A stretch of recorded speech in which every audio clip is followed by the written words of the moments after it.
What's up, everybody, and welcome back to a brand new episode of Wartalk, the first one in a long time. So this series tackles all the discussions that we have regarding Magic the Gathering, when it comes to set reviews, when it comes to commander breakdowns, and any just general discussion for Magic the Gathering, our favorite game. My name is Steph, and I'm coming to you from the General Warfare headquarters. I'm glad you can join us today. As today, we're going to be going over every single commander option that's available in the brand new set that's going to be released next week, Dominaria United. So if you guys are as excited as me with this, we have a slew of new commander available options for us to take a look at today. We have about 40 commanders we're going to be looking at today, so every single one of them will have their own little chapter in the bottom down below. But before we get started, I'm just going to ask you all to just, if you like this kind of content, obviously, like this video, share it amongst your friends and your playgroups, subscribe to the channel, and hit that bell icon to be notified of every future video that comes out of this channel.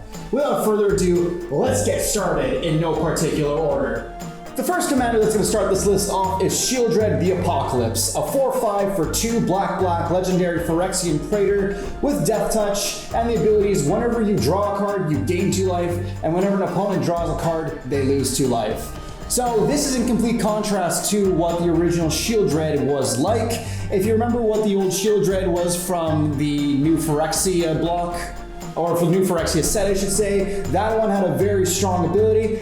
In regards to this, I'm not a big fan of what they did with the ability here. I would have expected something more along the lines of Graveyard Hate or Graveyard Recursion, kind of similar to what they did with the old Sheoldred, but this is just an equally interesting ability that they have. Also, 4/5 for 4 mana with Death Touch is a pretty strong stat arrangement, so you're not going to go wrong with that. It's just I wish they would have done a little bit more as they did with Urabrast, as they did with Vorinclex, and as they did with Jin-Gitaxias. They all expanded on it. I just feel like Sheoldred just got the letdown on this one. The next commander is Braids, Arisen Nightmare, a 3/3 for 1 black legendary nightmare with the ability at the beginning of your end step, you may sacrifice an artifact, creature, enchantment, land, or planeswalker. If you do, each opponent may sacrifice a permanent that shares a card type with it. For each opponent who doesn't, that player loses 2 life and you draw a card. So you could stack this to benefit yourself, where if one opponent or multiple opponents don't have planeswalkers, in a certain case, you can have them all lose 2 life and you draw extra cards depending on how many players they have on the field. But other than that, it's more or less the original Braids. I'm lukewarm on this one. If I were to give it a rating, I'd probably give it like a 3 on 5. It's decent for its stats, but it's not great for its ability. I feel like it's so limited with what you're able to target and what you're allowed to get your opponents to sacrifice. Then again, you can make a deck on this and prove me wrong. And if you do, please put it in the comments down below. Next commander we're looking at is Zar, Eternal Schemer, a 1/4 for white, blue, and black, so for Esper, legendary human wizard with flying. Enchantment creatures you control have Death Touch, Lifelink, and Hexproof. And for 1 and a white, target non-aura enchantment you control becomes a creature in addition to its other types and has base power and base toughness equal to its mana value. So this is an interesting one, as it basically helps enchantment creatures give it some advantage and some extra boosting. The one thing I don't like about this, not to say that this is not a strong card, it's just it lacks green. And if you're going enchantments, I really feel like having green is the most important color to have in an enchantment or enchantress deck in general. Having access to white and blue is very strong. Black, I don't see how that fits at all. I understand Zar initially is in Esper colors, but I don't know why. I just can't get behind this. This is just a really weird enchantress deck, I guess you could put it, but the ability itself is kind of interesting and kind of cool, where if you're throwing something down that has big converted mana cost or big mana value, as is now called, you can just animate it essentially, and you can have it attack or block as you please. I think that's the only redeeming part about this. I just don't know how to feel about Zar entirely. Soul of Windgrace is next, a 5/4 for 1 black, red, and green, so 1 and Jund, for a legendary cat avatar. that has when Soul of Windgrace enters the battlefield or attacks, you may put a land card from a graveyard onto the battlefield tapped under your control. And then it has the abilities for a green and discard a card, you gain 3 life. For 1 and a red, discard a land card, draw a card. And for 2 and a black and discard a land card, Soul of Windgrace gains indestructible until end of turn and you tap it.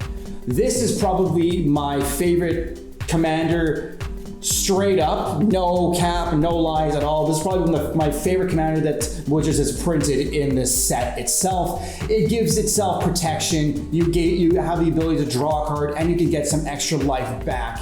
Plus, for the enter the battlefield and attack trigger, getting and land from the opponent's side is really strong. Especially if you're going more competitive or you're going a little bit more on the less budget casual side, you can get stuff like fetch lands, you can get stuff like Urborgs from the graveyard, you can get strip mines and anything of the sort that you could put.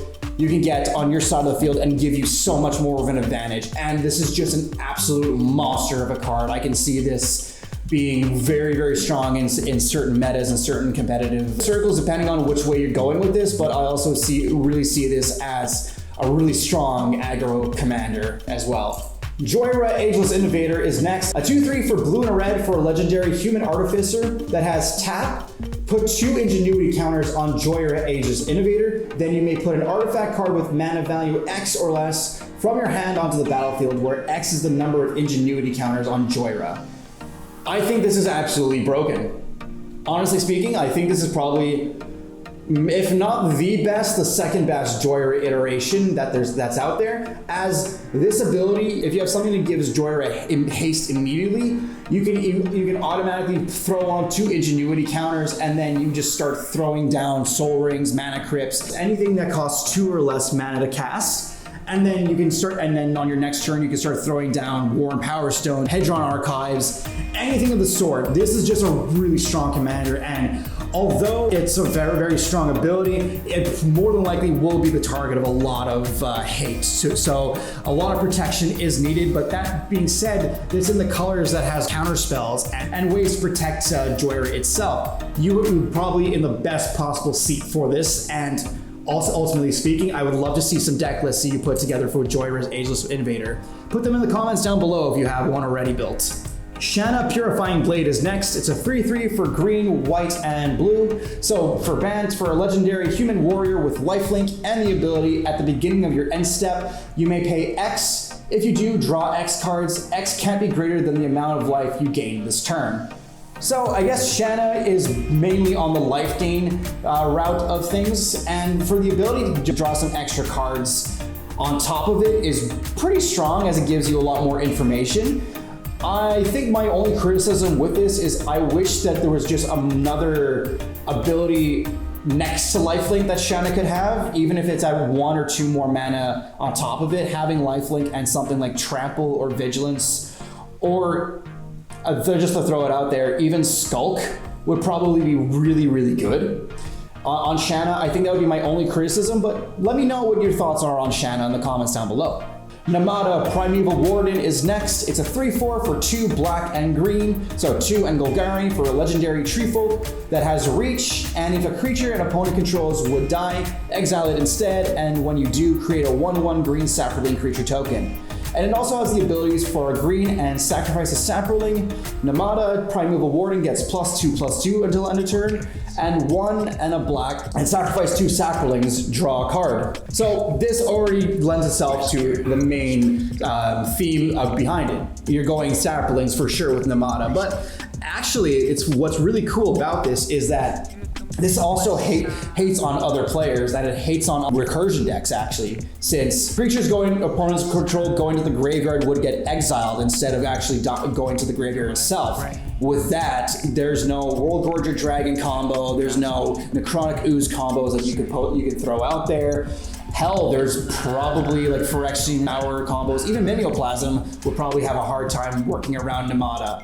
as long as you play the deck well. But even at that, having an ability to sacrifice some saplings to draw cards and even pump up Nematra is actually pretty strong, and there's a lot of sapling aid in those colors too that would definitely help this commander. I really like this commander. I want to see what kind of decks you guys build with it, so hit me up. Let me know in the comments.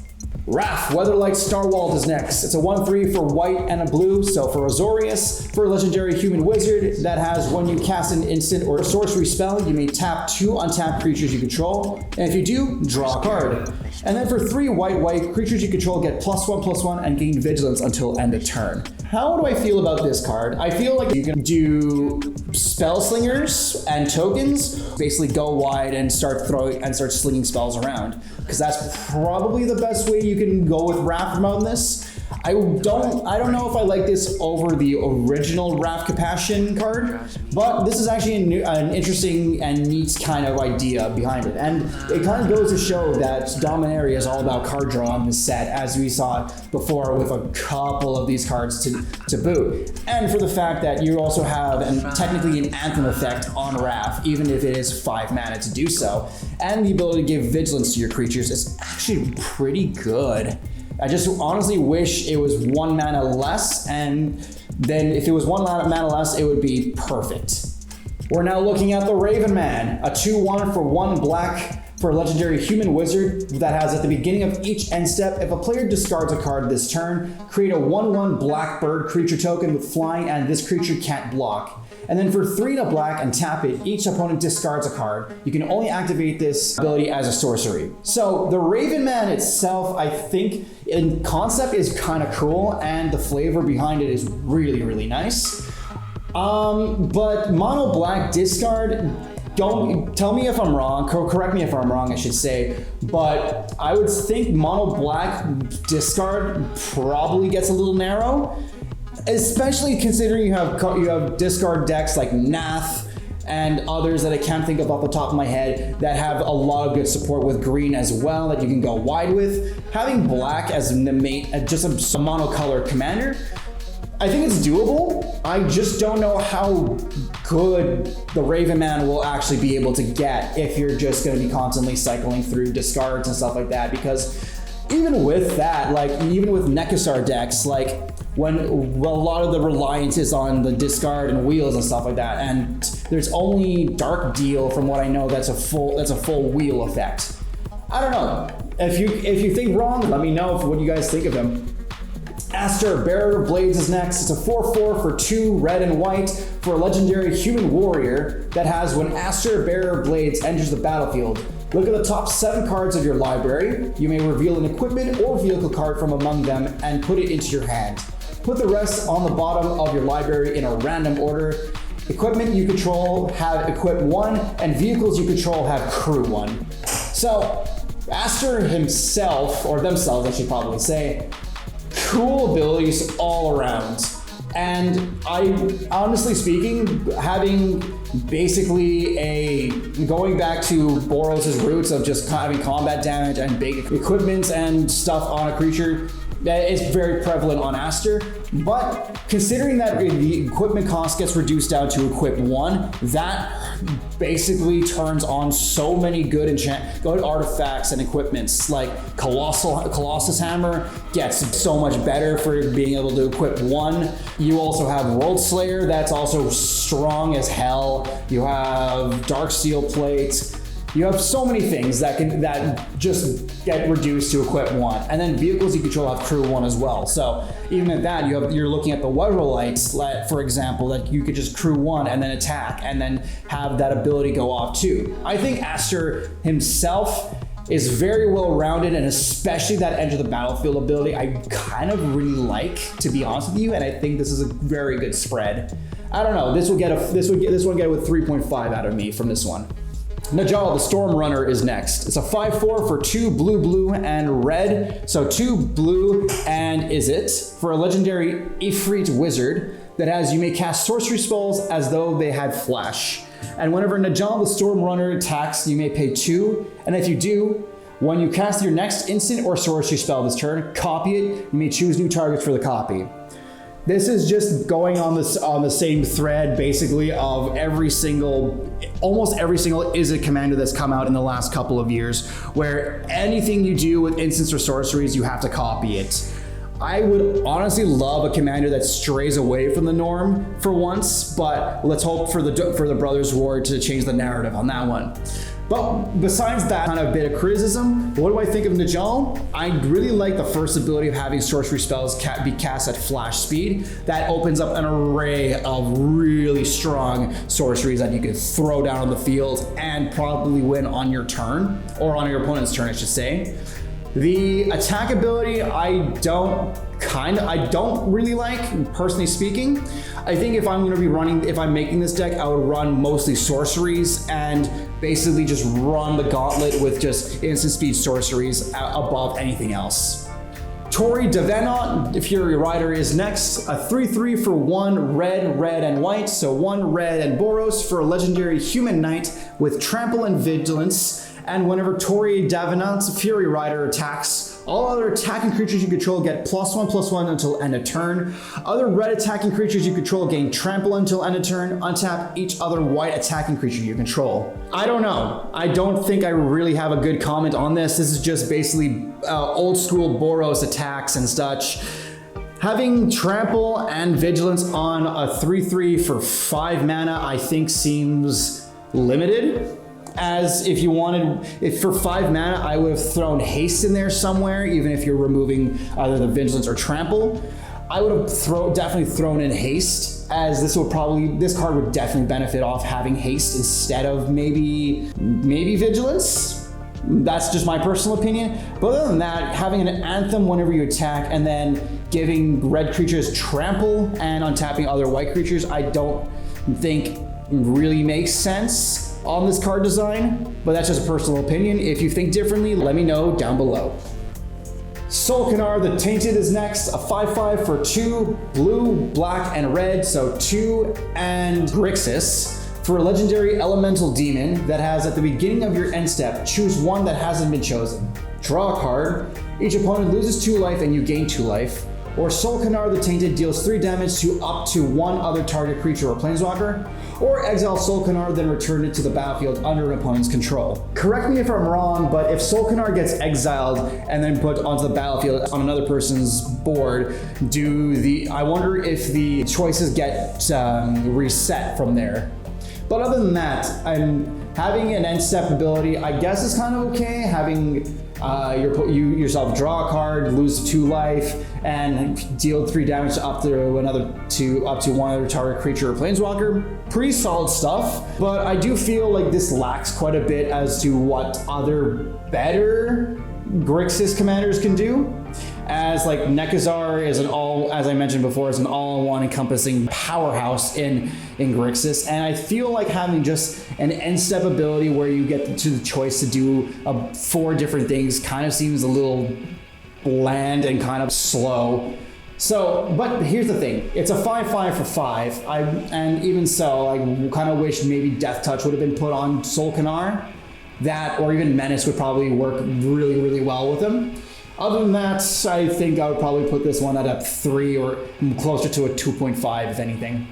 Rona Sheoldred's Faithful is next. It's a 3/4 for 1 blue, black, black. So for 1 Dimir and a black for a legendary human wizard that has, when you cast an instant or sorcery spell, each opponent loses 1 life. And you may cast Rona Sheoldred's Faithful from your graveyard by discarding 2 cards in addition to paying its other costs. So with that being said, I think you still have to hit commander tax on that, if I'm not mistaken, because it also says in addition to paying its other costs. Main ability, having your opponents lose 1 life for each instant and sorcery spell you cast. It's not going to get you much anywhere, and I probably prefer the old Runa over this one, personally speaking. That's all my real comments on this. Stenn Paranoid Partisan is next. It's a 2/2 for white and a blue for a legendary human wizard that has, as Stenn Paranoid Partisan enters the battlefield, choose a card type other than a creature or land. Spells you cast of the chosen type cost 1 less to cast, and for 1 white and blue, exile Stenn, return it to the battlefield under its own control at the beginning of the next end step. So, In complete contrast to what I mentioned before, I personally think this is actually a really strong card as it protects itself. 1, 2, you reduce the cost for any one of the chosen type. If you're going artifacts, you're already in a much more powerful seat, as you can very much just go Cheerios or just have a lot of cost reducers with this deck, and you're going to be pooping out artifacts like it's nobody's business. I don't think this would work well with enchantments. Like if you're going solely enchantments, as I previously mentioned with Zur, green is probably one of the biggest attributes to an enchanter's deck, and being just blue and white is kind of limited in what you could possibly do. But other than that, I think artifacts would probably be the best choice. Blamor, Battled Mage Captain, is next. It's a 1/3 for a blue and a red, so for Is It, for legendary Bird Wizard with flying, and when you cast an instant or sorcery spell, creatures you control get +1/+0 and gain trample until end of turn. So, not too bad. I feel like this card will just let you go kind of wide, as when you're casting an instant or sorcery, your creatures will power up and you give them trample. I can definitely see this in a Kaikar Wind's Fury deck, where you're making a lot of spirits, and then whenever you're casting an instant or sorcery, not only are you creating a spirit, you're also giving them a little boost and some trample on top of it. So, I definitely see this as part of the 99. As a commander itself, I think this is just a really weak commander. Tatyova, Steward of the Tides, is next. It's a 3/3 for green, green, blue, so for green and Simic. For legendary Merfolk Druid that has land creatures you control have flying. And when a land enters the battlefield under your control, if you control 7 or more lands, up to 1 targeted land you control becomes a 3/3 elemental creature with haste. It's still a land. I'm gonna be quite honest with you, this Tatyova is not amazing. Now, not to say that this is a terrible card, as if you want to go lands matter and basically have some flying lands that can attack your opponents for lethal, go right for it. It's just in comparison to the old Tatyova, and I don't mean to just start constantly comparing old cards to the newest iterations, but in this one, I really feel like this Tatyova is very limited in what it can do, and I feel like it doesn't give you the advantage like the old Tatyova will be able to give you. Squee, Dubious Monarch, is next. A 2/2 for 2 and a red for a legendary Goblin Noble that has haste, and whenever Squee Dubious Monarch attacks, create a 1/1 red Goblin creature token that's tapped and attacking. And you may cast Squee Dubious Monarch from your graveyard by paying 3 and a red and exiling 4 other cards from your graveyard rather than paying its mana cost. Now, every other iteration of Squee had you either put it into your hand or you're able to cast it from exile or the graveyard no matter what.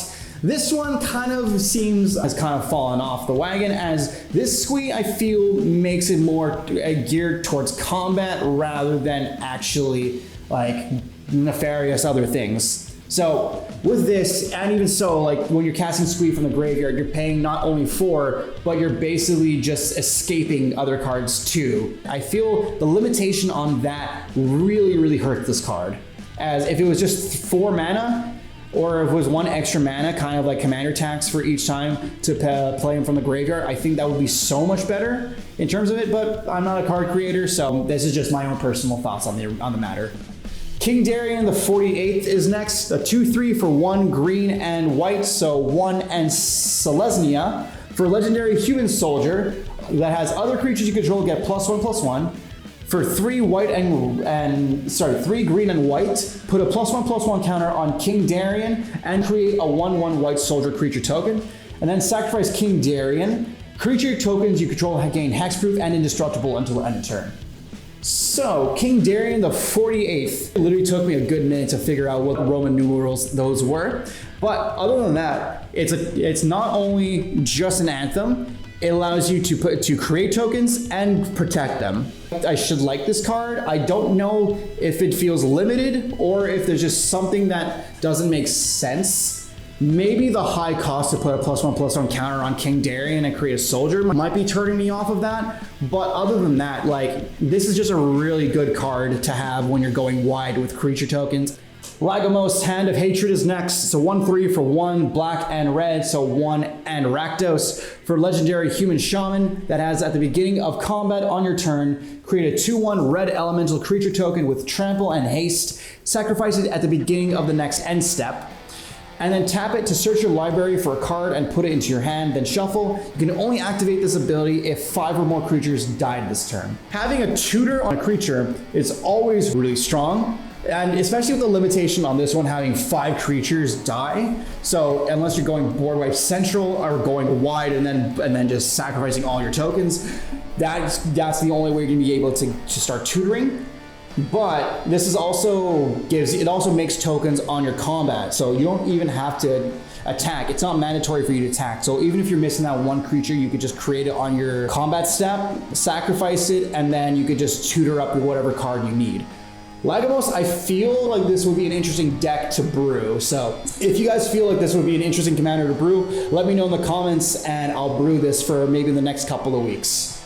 Elas Il-Kor, Sadistic Pilgrim is next. It's a 2/2 for a white and a black, so Orzhov. And then for a legendary Phyrexian Core Cleric with Death Touch, and when another creature enters the battlefield under your control, you gain 1 life. And whenever another creature you control dies, each opponent loses 1 life. This is Warden Sister's best friends, basically. So ultimately speaking, gaining life for every creature that enters the battlefield, and each creature whenever other creatures die, your opponents lose life. This is, I think, the card people have been clamoring for a while, for just a base commander for Soul Sisters. Regarding this 2/2, I think this is the perfect stat range for it.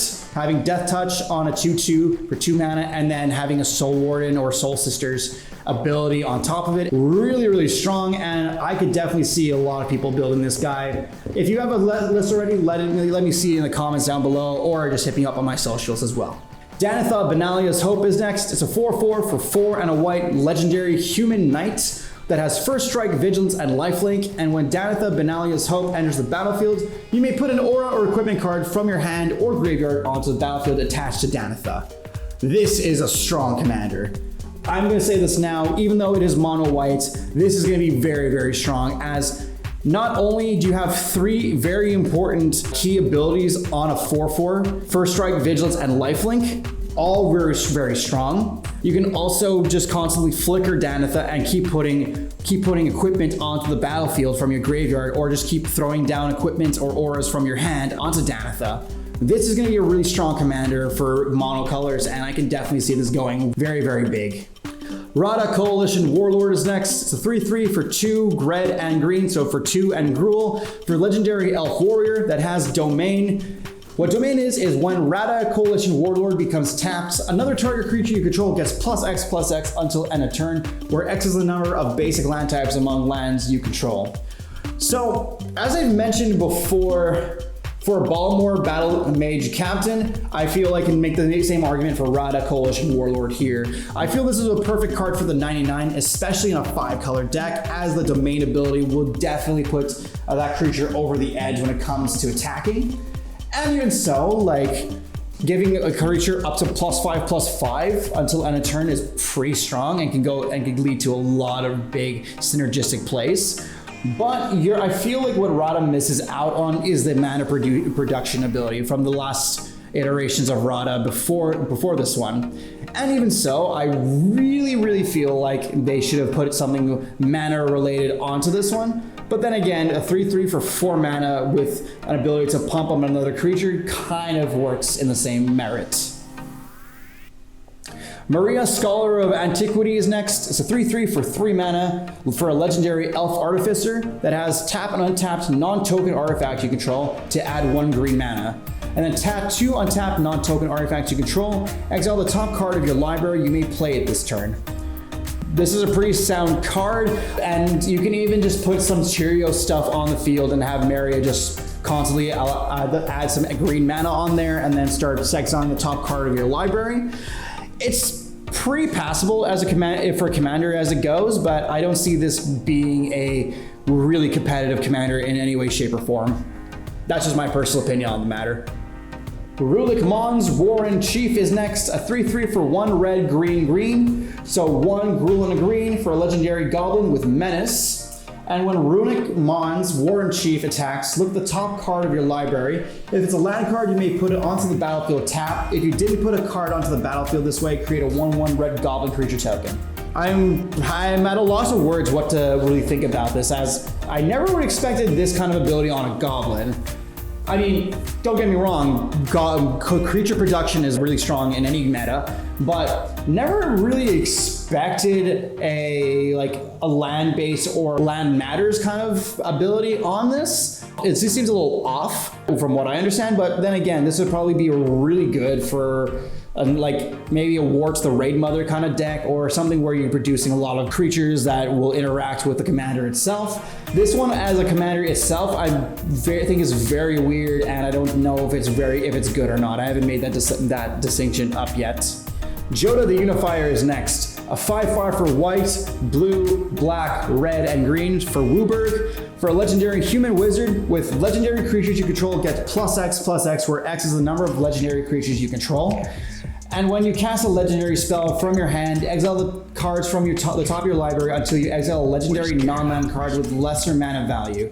You may cast that card without paying its mana costs. Put the rest on the bottom of your library in a random order. In contrast to all the cards I was mentioned before with basically anything in comparison, I feel like this Jodah, personally speaking, is quite an upgrade from the last one.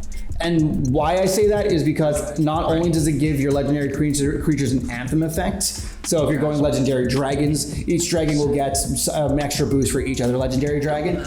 But not only that, the cast trigger on this is also really strong, as you can basically just get another long legendary non-land permanent or non-land card to cast on top of it. Really, really strong.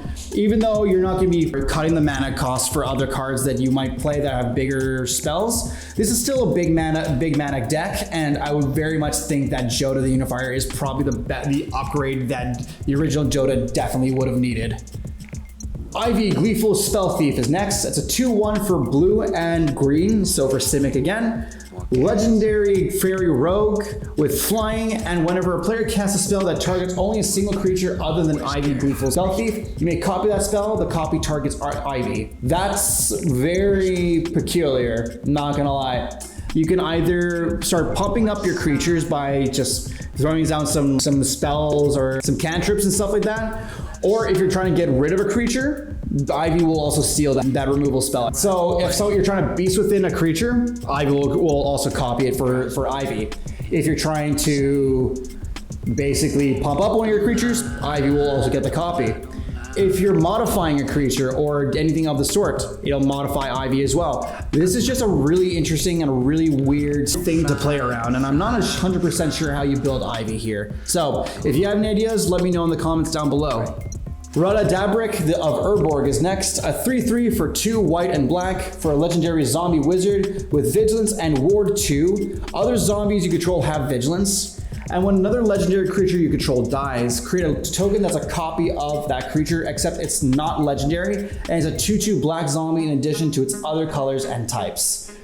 Interesting enough, I would definitely feel like this is kind of a unique zombie commander, as it doesn't give zombies protection, but it gives them vigilance, I guess. So even if they attack, basically they'll still be up for any extra blockers. So in regards to the legendary creature death trigger, I'm questioning what you actually do with it.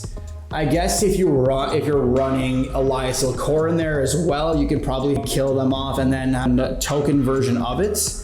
But then again, you can also reanimate the actual legendary creature. This is an interesting one. I'm definitely have to look into this, maybe for a Brewing for $50 episode as it stands, because I'm very curious as to how you build this. We're gonna be coming down to the last 12 commanders in this set, and we're gonna start off with Nael Avizoa Aeronaut. A 2/4 for 2 green and blue, so 2 in Cynic for a legendary elf scout with flying and domain. So for this, when Nael Avizoa Aeronaut deals combat damage to a player, look at the top X cards of your library, where X is the number of basic land types among the lands you control. Put up to one of them on the top of your library and the rest on the bottom of your library in a random order. Then if there are 5 basic land types among lands you control, draw a card. So for each domain card going forward, I'm pretty much going to say that each one of them is going to be better in the 99 itself, rather than as a standalone commander, as domain is very, very particular about having all 5 basic land types. So with that, that's definitely going the 99. No questions asked. And that kind of leads into my next card as well, which is Zar Ojanen, Scion of Ephrata. A 4/4 for 3 white and green, so 3 and Selesnya, for a legendary cat warrior with domain. And when Zar Ojanen, Scion of Ephrata, becomes tapped, put a +1/+1 counter on each creature you control with toughness less than the number of basic land types among lands you control. Easy enough, I just have to copy and paste what I said about Nael, but with this, for a card that bases itself on attacking, this is actually not too terrible, I would say. So I could probably see this in one of those Jodah deck. I could probably see this in a Sisei Weatherlight Captain deck, because it is legendary. And for the fact that if you have all 5 basic land types, you're basically going to be good as gold to activate the domain ability as much as you want. Baird Argivian Recruiter is next. It's a 2/2 for red and white for a legendary human soldier. At the beginning of your end step, if you control a creature with power greater than its base power, create a 1/1 white soldier creature token. I feel like just this and anything to do with anthems. So if you're playing on a lot of anthems in your deck, you just basically play this, go to your end step, and then create a 1/1 white soldier. It's just limited. It doesn't just see for each creature that has base power over it, so you can create more.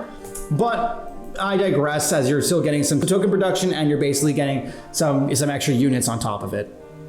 Bortuk Boner Rattle is next. It's a 4/4 for 4 black and green, so 4 and Golgari for a legendary troll shaman with domain. When Bortuk Bone Rattle enters the battlefield, if you cast it, choose target creature card in your graveyard, return that card to the battlefield. If its mana value is less than or equal to the number of basic land types among lands you control, otherwise put it into your hand. Copy paste what I said about Nael. I just think this is perfect in the 99. I don't really know how much I like this in contrast to the other cards I mentioned with domain, as this just seems like it would be good for like combo and recursion in comparison to a lot of the other cards that I mentioned previously. But yeah, I don't know if I really like this card in contrast to the other domain cards in the set so far. Vohar Vodalian Desecrator is next. It's a 1/2 for blue and a black, so Dimir, for a legendary Phyrexian Merfolk Wizard with the abilities tap to draw a card, then discard a card. If you discarded an instant or sorcery card this way, each opponent loses 1 life and you gain 1 life. And then 2 and sacrifice Vohar Vodalian Desecrator. You may cast a target instant or sorcery card from your graveyard this turn. If that spell would be put into your graveyard, exile it instead, and you can only activate it as a sorcery. This card was good up till that last sentence. Activate only as a sorcery. If you could actually do it at instant speed, this would be so much better than it actually is.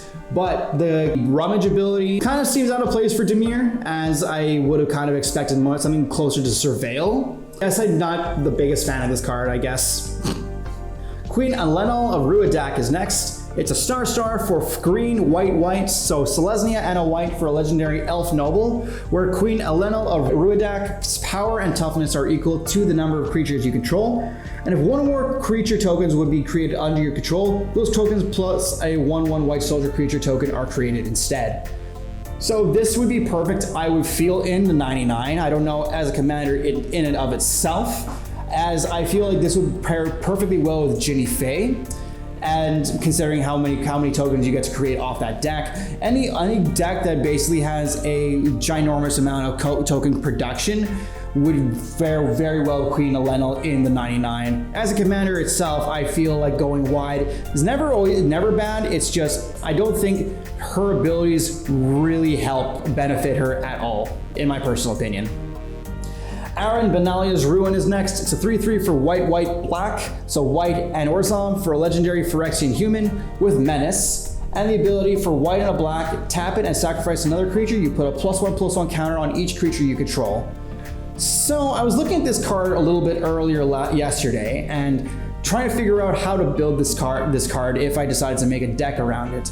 Having Menace on a 3/3 is pretty good, especially getting in some much needed early damage. But having this and the ability to tap it and sacrifice another human, I feel like having all that limitation just to put some extra power on your creatures just seems a little steep, as if it was just maybe one less, like if it was just the mana and like sacrifice a creature, or if it was like tap, sacrifice a creature, or the mana production and tap it to put a +1/+1 counter, I think would be so much better. But the limitations, I feel, hurt this card a lot more than it should. Ravaz of the Claw is next. It's a 3/3 for 1 black and red, so 1 and Rakdos for a legendary Vishino Warlock with Menace. Tap to add 2 mana in any combination of colors. You can only spend this mana to cast dragon creature spells. Once during each of your turns, you may cast a dragon creature spell from your graveyard, and when you cast a dragon creature spell from your graveyard, it gains when this creature dies, exile it. Perfect in the 99, absolutely amazing in the 99 as a standalone commander. Having the limited just black and red does kind of start getting into some problematic territory. This is a really strong card, and I would probably even consider putting this in the 99 just for that extra 2 mana, and for the graveyard recursion on a dragon. We're coming down to the last 4 commanders in this set, and we'll start off with Garna, Bloodfist of Keld, a 4/3 for 1 black, red, so 1 Rakdos and a red for a legendary human berserker, with the ability whenever another creature you control dies, draw a card if it was attacking. Otherwise, Garna, Bloodfist of Keld deals 1 damage to each opponent. With this, I would definitely feel like this is probably pretty strong as a commander itself. I'm not a big fan of it just having the 1 ability, and I feel like having something on top of it too, Death Touch probably be the first one that comes to mind on this, or even just having something worthwhile like First Strike would probably be really, really good as well. But having you able to either deal damage to each opponent or draw some cards is never bad in any way, shape, or form. Rith Liberated Primeval is next, a 5/5 for 2 red, white, and green. So 2 and Naya for legendary dragon with flying, ward 2. Other dragons you control have ward 2. And at the beginning of your end step, if a creature or planeswalker an opponent controls was dealt excess damage this turn, you create a 4/4 red dragon creature token with flying. This is one of my favorite cards in the set as well. Obviously speaking, not to sound like the stereotype, I absolutely love dragon decks, and for the fact that this dragon actually does a lot of good things too, providing your dragons with some extra protection and some extra token population on top of it is so good. And even in the colors, it's really, really strong, as you have access to so many abilities and so many enchantments that you could pump up Rith and even just make him a 1-hit kill. Tura Kenarud Sky Knight is next. A 3/3 for 2 white, blue, so 2 Azorius and a blue for a legendary human knight with flying, and whenever you cast an instant or sorcery spell, create a 1 white soldier creature token. Very, very mid. And that's my only comment on this. Very, very, very mid card. And the last commander we're going to be looking at in today's video is Urg, Spawn of Turg. A star 5 for black, green, so black and Golgari, for legendary frog beast with Urg, Spawn of Turg's power being equal to the number of land cards in your graveyard. And at the beginning of your upkeep, look at the top card of your library. You may put that card into the graveyard, and then black and a green and sacrifice a land, you gain 2 life. I think this would probably be quite interesting in a Gitrog Monster deck, even though Gitrog Monster is like 1,000 times better than this card. Other than that, I don't know really how you build this card without just basically making bad Gitrog Monster. Other than that, I think this is a pretty mid card as well. And that was all 40 available commander options from Dominaria United. What do you guys think of the new set? Do you like some of the new commanders? Is there anything you would change from the set? Or is there any commander you're wanting to build off the bat? Let me know in the comments down below. And if you like this kind of content and you want to support the channel, don't be shy to hit that like button, subscribe to the channel, hit that bell icon to be notified of every future video. And don't forget, share it amongst your friends, your family, and your play groups. Whoever likes playing Magic the Gathering, share this video along with them, because this will help grow the channel, ultimately speaking. And with that, you can also follow me on my social medias, which will be in the link in the bottom right hand side of your screen. There will be my Facebook, my Instagram, and my Twitter. I am I'm very open on all platforms, and if you have any future ideas or any ideas for viewing future videos, whether it be a discussion video like this, whether it be a gameplay video, or just a general brew for $50 idea, theme, Tremander, anything, hit me up in the comments down below, or just hit me up on my socials there too. And last little bit of business before I let you guys go is I post every week on Fridays. And so, as you mentioned, you guys saw, I missed last week. I wanted to just basically take a week just to rest up and not sound like complete ass. And with that being said, I will bid you all adieu. So thank you so much for watching this. If you made it this far in the video, I truly appreciate it. And I'll see you guys next week for Dominaria United and whatever video comes out of that. So until then, enjoy the rest of your week and cheers, everybody.